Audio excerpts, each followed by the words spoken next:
Brechas y estratos de sangre. El papel de la sangre en las naciones. Por Simón Aquino. Temario. I mayúscula. La única puerta. Introducción. 2. Importancia de la sangre.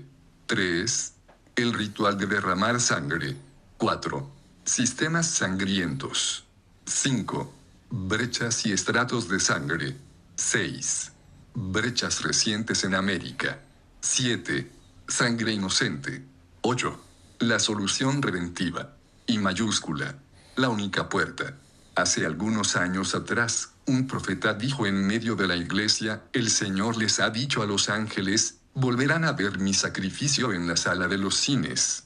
Así que, al año siguiente, cuando la película La Pasión de Cristo salió al público, sabía que esto era un retrato más exacto del dolor que el Señor padeció. Me senté a ver aquella película, y desde un inicio la perspectiva era distinta. Jesús en Getsemaní clamaba agónico, lleno de presión y sumergido en una enorme agonía. Pero esto fue solamente el comienzo. Los minutos siguientes fue una continua representación de la crueldad con la que crucificaron a Jesús. La maldad del Sanedrín, la locura de los romanos y su cultura ambientada a la brutalidad, todo parecía más consecuente con lo expresado en los evangelios. Pero algo me ocurrió mientras miraba este martirio. Mi espíritu se llenó de admiración y de esperanza por nuestro Señor. Sabía que toda esa sangre arrancada con furia, los tejidos enrojecidos y empapados de su espalda, todo aquello estaba siendo entregado por Dios, para tomar nuestro lugar y liberarnos. Sabía, mientras miraba la escena, que la historia humana estaba saturada de historias sangrientas, genocidios y matanzas. Y que solo esa sangre bendita que se derramaba haría posible vencer tales sistemas de muerte. Su sangre fue nuestra salida del abismo, es la respuesta para los pueblos heridos, es también la única puerta para entender el porqué de nuestra historia humana tan cruel, y ver la sangre desde una perspectiva diferente. 2. La importancia de la sangre. Génesis 4:10. Y él le dijo: ¿qué has hecho? La voz de la sangre de tu hermano clama a mí desde la tierra. Desde el Génesis hasta el Apocalipsis, las Escrituras nos muestran un papel importante de la sangre. Lo vemos al inicio, en el sacrificio que Dios mismo hace del animal para cubrir a Adán, y luego la maldición de miseria sobre Caín por derramar la sangre inocente de Abel, y cómo ésta reclama venganza.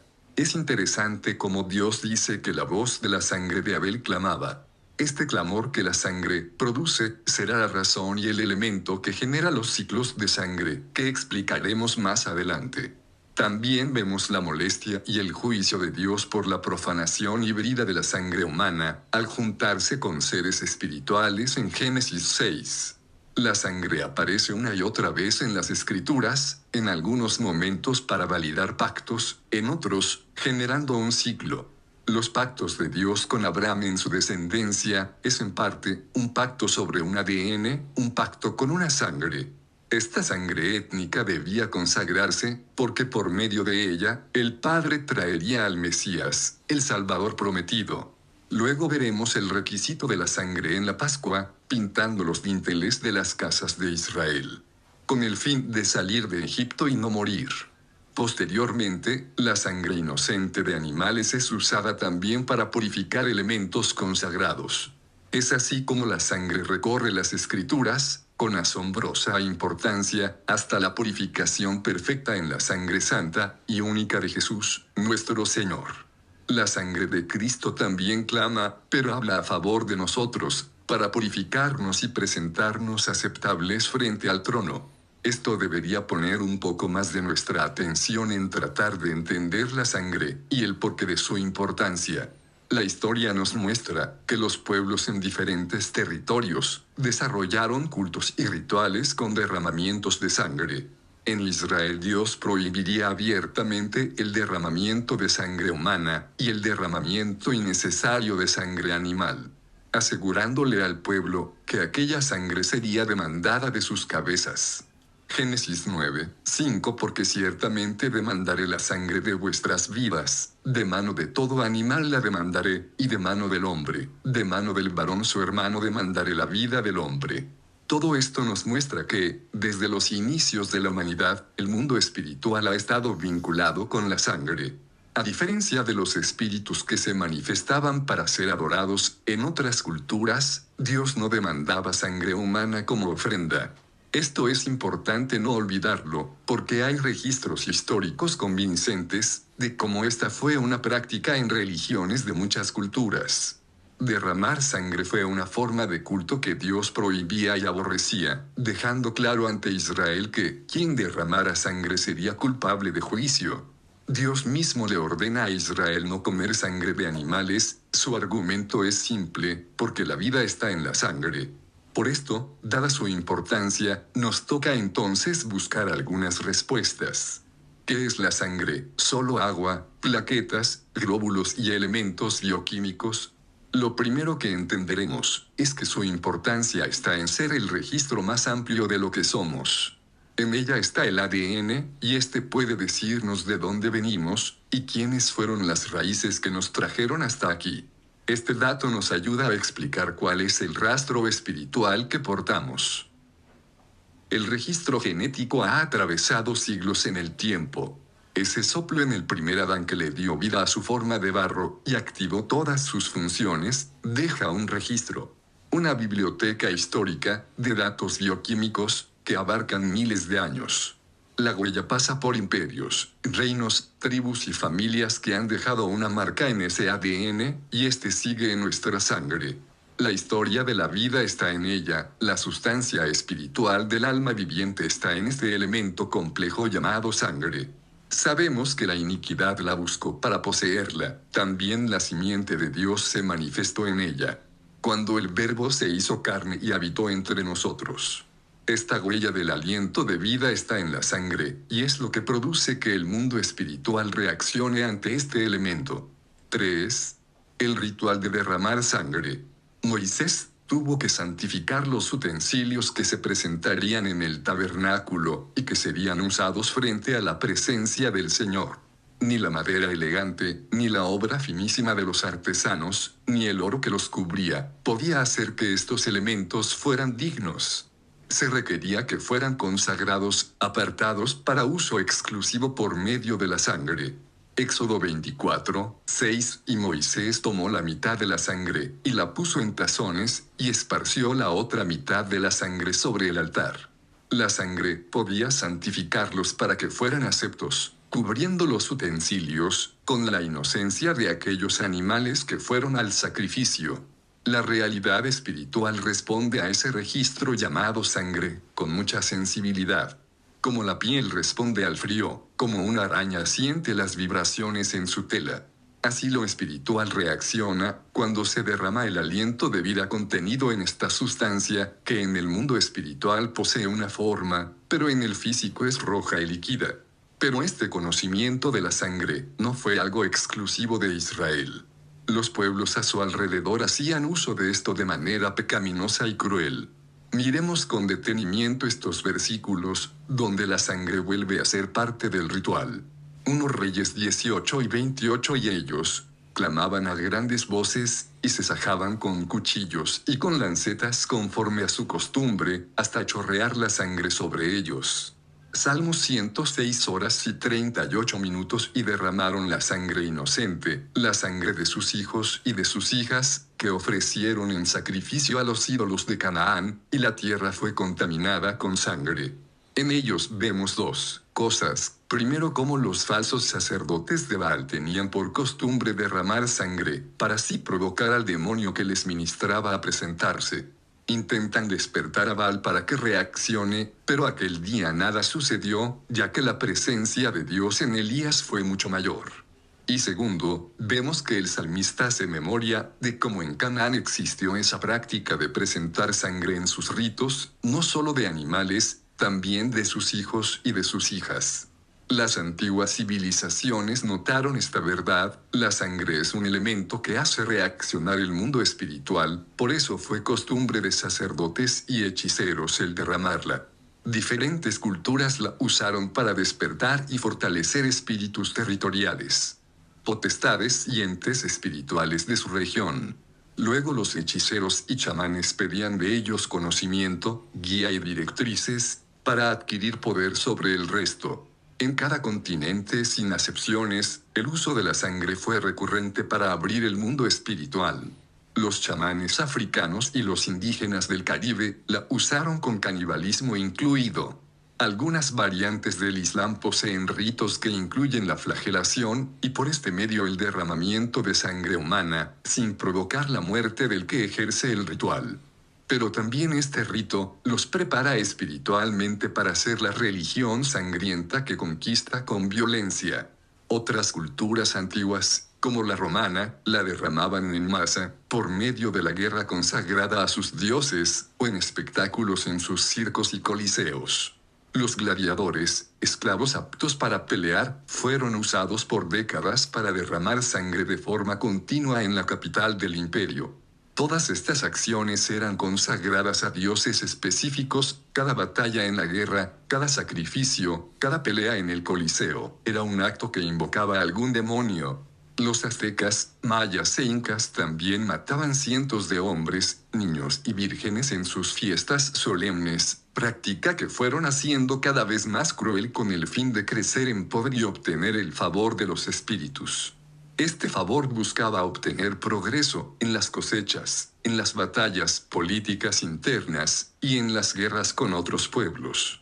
Dios juzga esa práctica homicida y la aborrece, ya que el aliento de vida que porta la sangre solo debe ser retirado de una persona cuando su destino ha concluido. Solo pensemos por un momento que el respeto por la vida puede existir donde se matan hombres por diversión. ¿Cómo frenar la ira y el deseo de matar de un hombre, cuando en su cultura la sangre humana es parte de la adoración y el progreso? Dios tenía que quitar esa idea de la mente de Israel, y para esto pone leyes que amortigüen y detengan el desenfreno de la humanidad. Deuteronomio 19:10 para que no sea derramada sangre inocente en medio de la tierra que Jehová tu Dios te da por heredad, y no seas culpado de derramamiento de sangre. Antiguamente la sangre se derramaba en cantidades, y eso solo, considerando el derramamiento de sangre ritual. Pero esto tenía un fin específico: producir una reacción en la realidad espiritual de los territorios. Hoy en día, si bien es cierto muchos de estos horribles rituales han desaparecido, hay formas de derramar sangre más aceptables por las sociedades actuales, pero no por esto menos horrible. 4. Sistemas sangrientos. A través de las guerras, este derramamiento ha sido, y es aún, más masivo. Las guerras de los imperios antiguos de Oriente podrían ser menos masivas al no contar con las armas de destrucción de hoy en día, pero mutilaban a quienes participaban en ellas, tiñendo la tierra con el líquido vital. Las guerras religiosas como las cruzadas, los combates entre protestantes y católicos en Irlanda, musulmanes contra cristianos en España, las guerras de los reinos en Asia y Europa, las batallas tribales y de clanes, las guerras de conquista y las ideológicas. En cada continente, territorio e isla, donde existiese una comunidad de humanos, la sangre fue derramada con violencia. Como dato curioso, la alejada isla de Pascua posee una sangrienta historia de conflictos tribales. Asimismo, muchas islas del Caribe, por muy alejadas del resto de la civilización que estuvieran por algún tiempo, no escaparon del derramamiento de sangre. Entonces estamos hablando de enormes capas de sangre, que no se detenían en la antigüedad. Cada generación sabía que debía batallar contra su vecino, y se preparaban para hacerlo, en un verdadero sistema generacional sangriento. Luego vino un mover comercial. Los reinos en el mundo, especialmente europeos, se embaucaron en la búsqueda de riquezas en continentes nuevos. Esta búsqueda no estaba desconectada de los procesos ritualistas del pasado, ni desconocían el valor de la sangre para mover el mundo espiritual. Este conocimiento oculto fue expandido por aquellos exploradores y comerciantes. El fin era la explotación de recursos y personas, y en esta empresa macabra se usó todo el conocimiento anterior que la sangre les permitió adquirir. El proceso de conquista en América y África, y la explotación de estas, fue cruel y sangriento. Y se ve de forma notoria que junto con el derramar de sangre, se produce un crecimiento económico y tecnológico como consecuencia de estos sacrificios. El sistema de muerte daba un relativo progreso a las ciudades y fortalecía la estructura del mundo. En desmedro y miseria de los conquistados, los imperios conquistadores vertieron verdaderos ríos de vidas humanas, a la vez que crecían ellos en poder, influencia, riquezas y tecnologías. Sin embargo, el sistema sangriento no tardó en pasar la cuenta. La sangre va secando la tierra, la vuelve infructífera, vaciando su capacidad para producir de aquellos que la usan.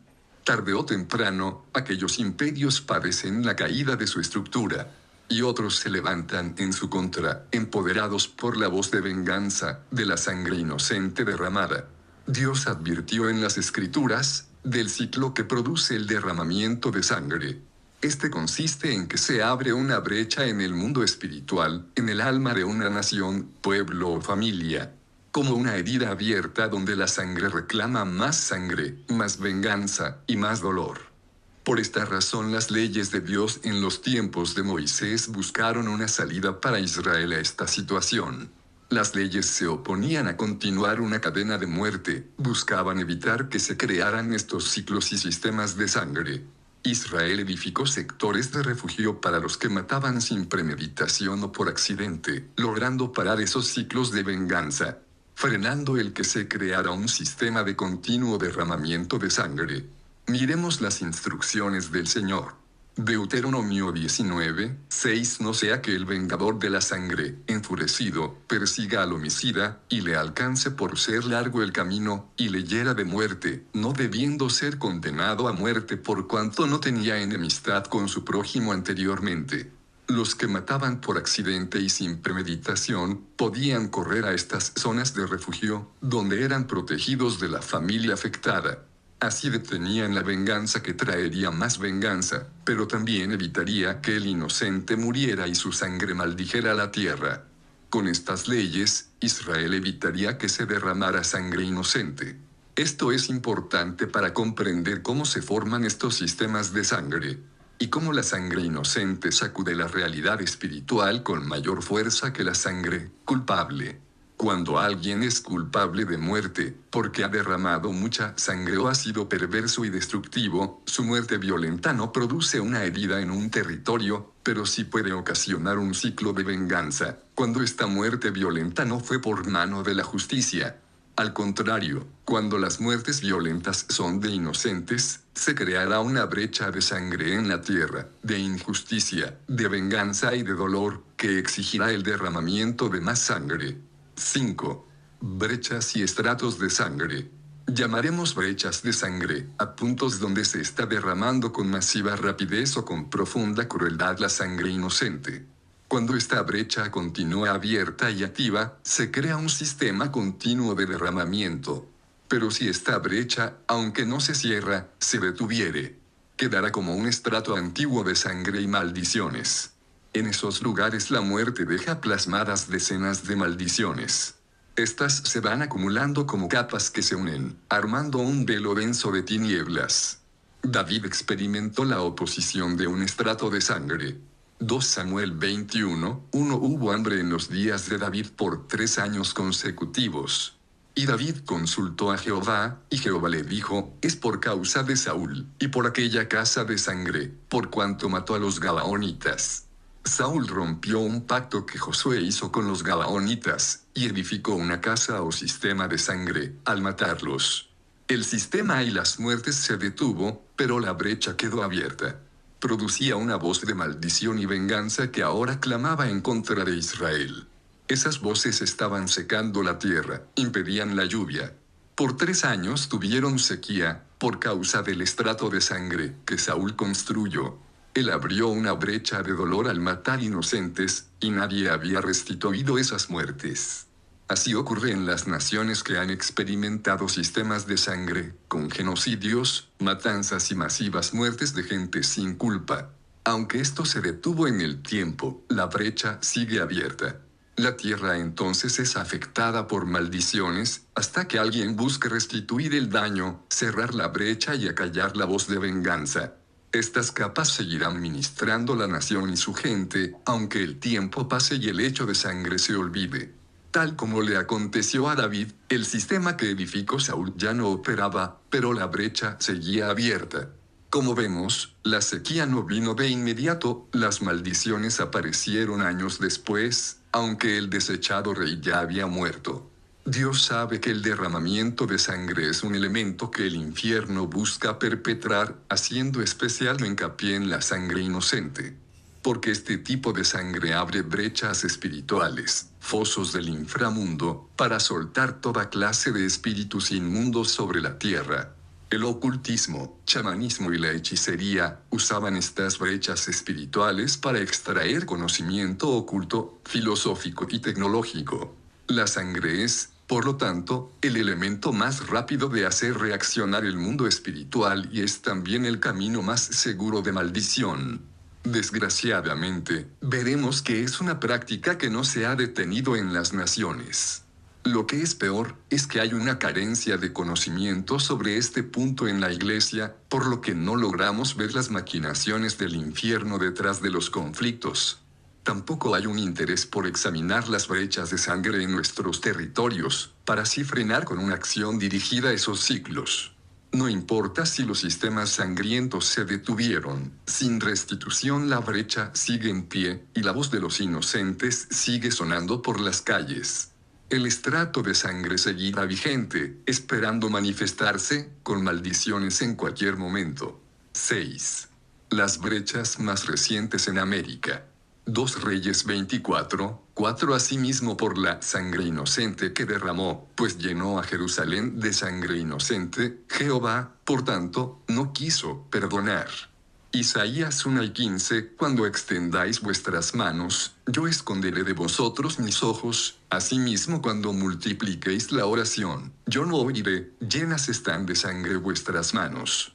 Los anteriores versículos son radicales, Dios aborrece las manos que derraman sangre, y peor si es inocente. Teniendo en cuenta este punto anterior, quiero que nos centremos y repasemos rápidamente los últimos acontecimientos en la tierra que abrieron brechas de sangre.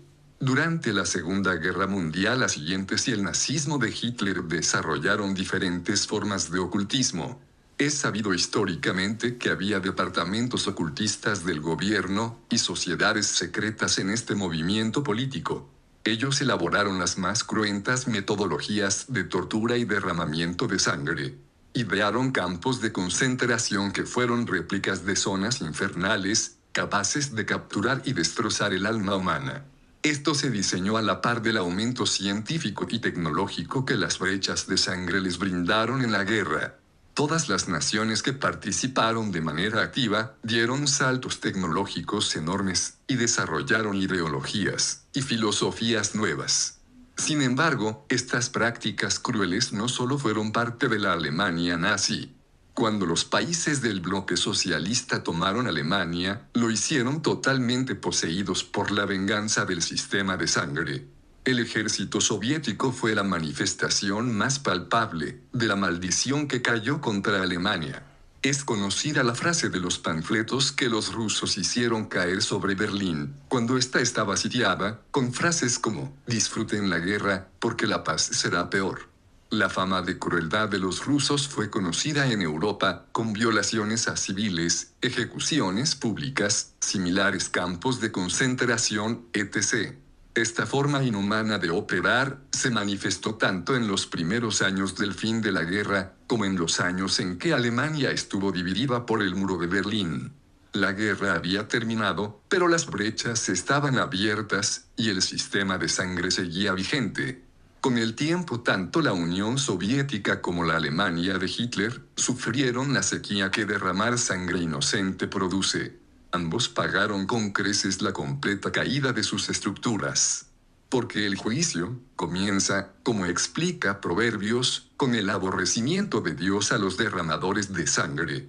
Proverbios 6 y 16:6, cosas aborrece Jehová, y aun 7 abomina su alma. Proverbios 6 y 17 los ojos altivos, la lengua mentirosa, las manos derramadoras de sangre inocente. Al pasar del tiempo, la década de los 50 parecía más tranquila y la sangre se creía se detendría en ese momento. Los países que participaron en la guerra de manera directa, al dejar atrás las formas violentas de muertes, y al no tener esa modalidad, comienzan una carrera por legalizar el aborto. Porque necesitan sangre para continuar su desarrollo ideológico y tecnológico. Primero los países del bloque socialista y luego el resto de las potencias que estuvieron involucradas en la Segunda Guerra Mundial. Las guerras civiles y el aborto serían las siguientes alternativas de muerte en masa y de abrir brechas de sangre.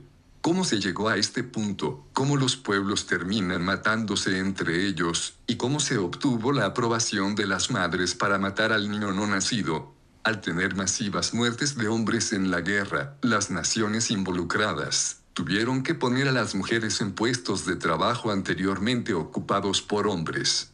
Esto llevó a una revolución social en parte legítima. Las mujeres podían exigir una mayor participación en las decisiones políticas de la comunidad, al tener el mismo valor productivo en términos económicos. Debemos reconocer que las mujeres habían sido un grupo muy oprimido y desahuciado, por carecer de poder económico. A la par con esto, grupos feministas fueron tomando fuerza, impulsando la negación al vientre y la no participación de la vida matrimonial o crianza de hijos, como un mecanismo para legitimar sus derechos. El feminismo fue sembrando la idea de que la maternidad implicaba esclavitud, y que una mujer que desechaba esa esencia de sí misma, tendría el poder económico para decidir un nuevo futuro, forjado con su fuerza de trabajo. Se levantaron entonces íconos feministas, que por una parte abogaban por el derecho femenino a participar de las decisiones de la comunidad, y por otro impulsaban la no maternidad. Al mezclar ambas cosas, volvían el mensaje más aceptable al oído femenino. A la par con estos cambios, ya entrada la década de los 60 y 70, la Guerra Fría desarrolla una batalla ideológica por la política de los gobiernos. Esta Guerra Fría incluía el espionaje, conspiraciones, extorsión y la aplicación de aquellas cosas que fueron aprendidas en la última guerra. África por su parte comenzaba fuertes movimientos de independencias, y comenzarían guerras civiles que mantendrían la sangre a borbotones en ese continente. Sudamérica por otro lado, recibía a los veteranos de guerra de Alemania. Muchos militares sanguinarios se esconderían en el continente, trayendo consigo conocimiento oculto y espíritus de muerte. Chile, Paraguay, Brasil y sobre todo el sur de Argentina, fueron ocupados ampliamente al final de la Segunda Guerra Mundial, con amparo y apoyo de los gobiernos de turno. La influencia perversa no se dejó esperar y emergió con fuerza durante las dictaduras posteriores. Cuando la ideología socialista llegó a los barrios sudamericanos, con gran aceptación de los más desposeídos. Las cúpulas de algunos de estos gobiernos ya eran influenciadas por el pensamiento nazi. Así se inicia una seguidilla de conflictos que desembocarían en las guerras civiles latinoamericanas, dictaduras y derramamientos de sangre, que hasta hoy no ha podido olvidar nuestra región. El conocimiento de la Alemania nazi fue usado para la tortura, la desaparición y el dolor. La sangre inocente fue derramada en abundancia en un sistema que abarcó varias naciones. La llamada Operación Cóndor que crearon las cúpulas militares de las dictaduras, es el ejemplo más claro de un sistema de muerte que abre brechas de sangre en las naciones. En esta se coordinaban los servicios de inteligencia de diferentes naciones, para atrapar, torturar, matar y hacer desaparecer a civiles involucrados en la oposición de dichos gobiernos. Quiero que note un punto antes de seguir leyendo. Las brechas de sangre, al detenerse en los países que participaron de la Segunda Guerra Mundial, se trasladan a los otros continentes, África y América del Sur, por medio de las guerras civiles y dictaduras. Por esos años, y a la par de las dictaduras latinoamericanas, en Europa se busca abrir la brecha nuevamente, a través de leyes de aborto. Una manera más sutil, pero no menos cruel. Ambas modalidades, las guerras civiles y el aborto, serían la manera de agrietar las naciones con nuevas brechas de sangre. Hay una dinámica que se produce cuando se generan traumas severos, como guerras, genocidios e injusticias masivas. Creo haber escrito en alguna oportunidad en el blog Profetas Emergentes, sobre una dinámica llamada ley del péndulo, que establece que, si una nación es llevada a un extremo, será con esa misma potencia que saltará al otro extremo. La reacción será con la misma fuerza que la acción inicial en su contra, pasando de haber sido una nación muy sufriente, perseguida y hasta abusada, a una nación violenta, rebelde y que justificara la muerte como medio de protección. Esta ley se puede ver claramente en el caso de las brechas de sangre. Si ponemos un mapa notaremos que la Segunda Guerra Mundial abre la sangre en gran parte del norte del planeta. El resto de las naciones del sur, que parecían menos involucradas en la guerra, solo aportaron con cierta complicidad escondida o con su silencio. Entonces, en las siguientes décadas, las naciones más involucradas en la guerra mundial, por temor a volver otro conflicto sangriento, llevan sus problemas a otras fronteras, donde pelearán por medio de naciones más pequeñas. Además, impulsan la legalidad del aborto, y muestran este asesinato como una forma de guardar los derechos de la mujer. Así fue como las naciones del sur vieron esas brechas de sangre abrirse en ellas, no por una guerra continental, pero sí por otros medios. Durante las décadas de los 70 y 80, las guerras civiles y dictaduras marcarían las pautas de las noticias en la zona sur del planeta. Estas guerras civiles y dictaduras, es decir, brechas de sangre, fueron comandadas, financiadas o impulsadas por aquellas potencias que salieron de la anterior guerra. Algunas de estas brechas dejaron profundas heridas abiertas y esperan una iglesia entendida para cerrarlas. Es en aquellas décadas, cuando en América, África y en países asiáticos, se dan las guerrillas y el reclutamiento de niños soldados. La influencia espiritual de los que mataron ayer se dejó sentir entre los que no habían probado ese tipo de dolor. Este sistema y ciclo de muerte también buscaba sangre inocente, apuntando en un ataque frontal contra los niños y las próximas generaciones. El Señor aborrece la sangre inocente, y cada uno de estos mecanismos derramadores de sangre producirán enormes juicios a las naciones implicadas. 7. El valor de la inocencia. La Biblia hace una diferencia entre la sangre en pecado y la inocente. La humanidad, antes de comer del árbol del conocimiento del bien y del mal, poseía una sangre inocente, apta para estar frente al trono de Dios. Pero sabemos que el pecado contaminó esa sangre. Aún así, los hombres que mantenían su inocencia por oír su conciencia o porque tenían una corta edad, poseían una inclinación a la justicia que el diablo aborrecía. Por esto mismo fueron buscados para ser sacrificados, y aún hoy, las tinieblas desean contaminarlos o destruirlos. La inocencia no solo es aborrecible por Satanás, también es un principio en la sangre, que, al tener menos corrupción, perdura por más tiempo. La inocencia es pureza, es decir, que la falta de elementos corruptibles hacen de ella algo poderosamente imperecedero. Por esto, las tinieblas buscan la manera de procurar derramar sangre cada vez más inocente. Los pueblos y culturas ligados a la hechicería sabían que la sangre inocente o pura tenían mayor valor y consecuencia en el mundo espiritual. Se sacrificaban mujeres vírgenes, niños y hasta mujeres embarazadas. Todo con el fin de extraer poder del inframundo para el desarrollo del gobierno del momento. Los demonios les exigían mayor pureza en la sangre de los sacrificados, a la vez que buscaban destruir la inocencia de los vivos. Durante la formación de las guerrillas en África y América, los niños comenzaron a ser reclutados como combatientes. Estos niños mataban a otros niños y adultos en los combates. Las tinieblas no solo se esmeraban en destruirles, además buscaban maldecir las siguientes generaciones con enormes brechas de sangre. La cantidad de niños asesinados, mutilados y traumados por los conflictos internos de África son enormes. Y aunque no sea algo que veamos a diario en las noticias, esto sigue ocurriendo. Criminales guerrilleros como Joseph Kony, famoso por la guerrilla que formó en gran medida con niños y adolescentes, los que secuestraba de los pueblos que él mismo devastaba. Esos criminales no se formaron de la noche a la mañana, son fruto de ese continuo derramar de sangre, mezcla de ocultismo religioso, crueldad y enormes brechas aún abiertas. Son usados por el diablo, con el único fin de destruir las generaciones de una región o nación y mantener la brecha con sangre inocente. El infierno sabe que requiere un derramar mayor de sangre inocente para hacer frente a los tiempos proféticos que vivimos. Hoy en día, las guerras civiles de América culminaron, lo mismo está ocurriendo en África, aunque no todas aún. Pero no implica que perdamos de vista la importancia de cerrar estas brechas de sangre.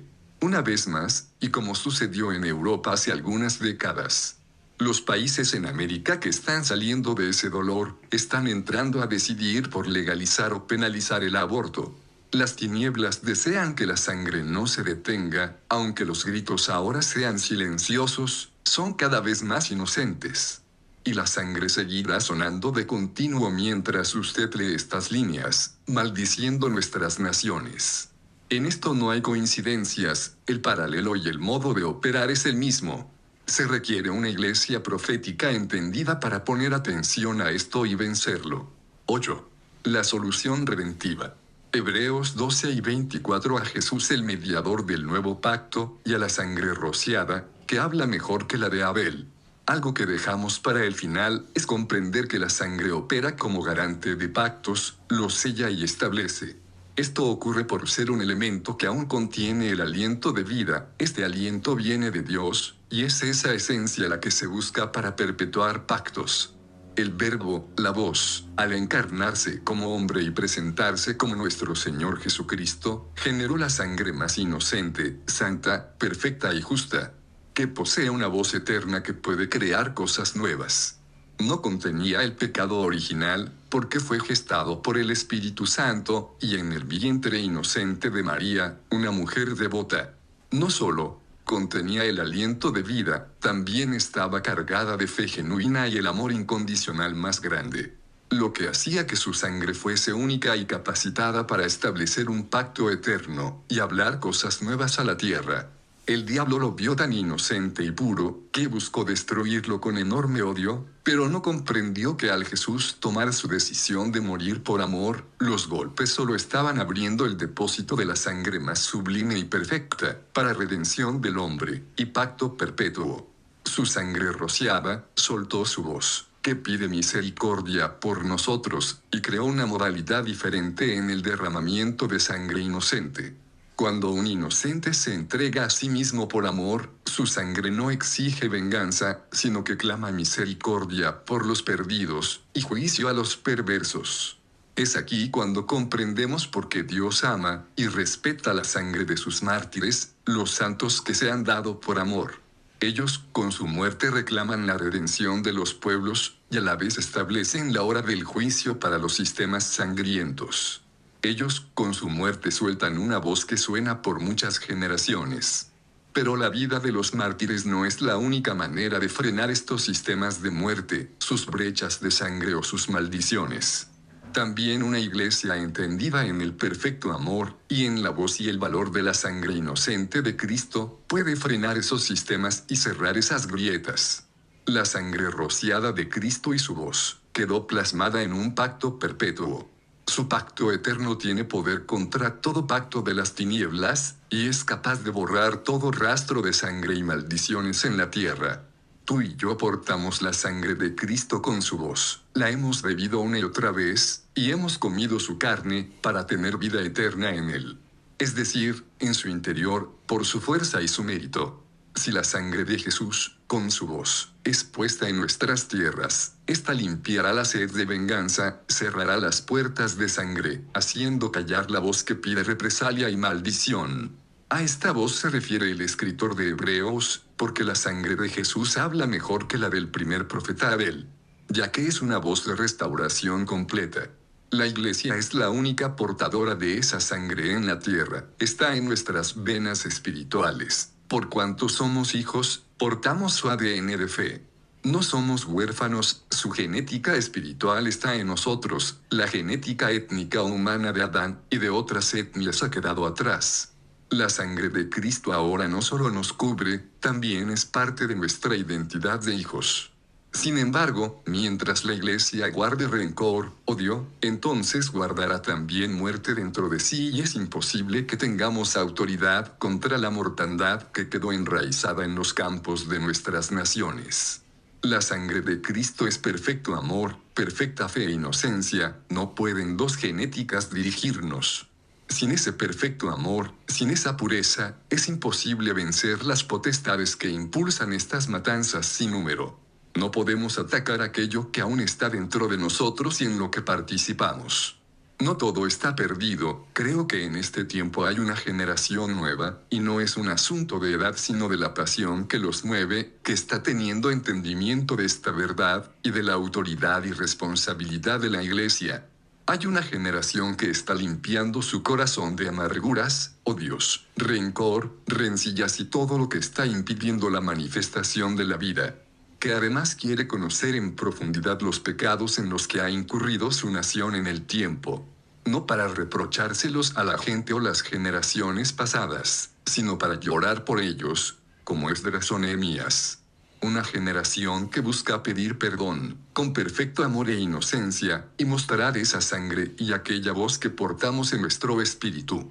Esta generación, limpia de odios y llena de perdón, cuando derrama vino en señal de la sangre de Cristo sobre su tierra, sabe que el poder no está en el elemento en sí, sino más bien en la cantidad de sangre y voz de Cristo que porta en su espíritu, en esa medida de amor e inocencia que ha permitido se manifieste en su alma. La unción no es tanto lo que hacemos, sino primero lo que somos cuando nadie nos ve y en lo profundo del corazón. Esa generación cerrará las puertas de sangre en Europa, Asia, África y en cada continente, en sus naciones y ciudades, porque primero clausuró el odio y la rencilla de su corazón. Busco ser parte de esa generación de libertadores, y busco encontrar quien desea acompañarme en esta travesía.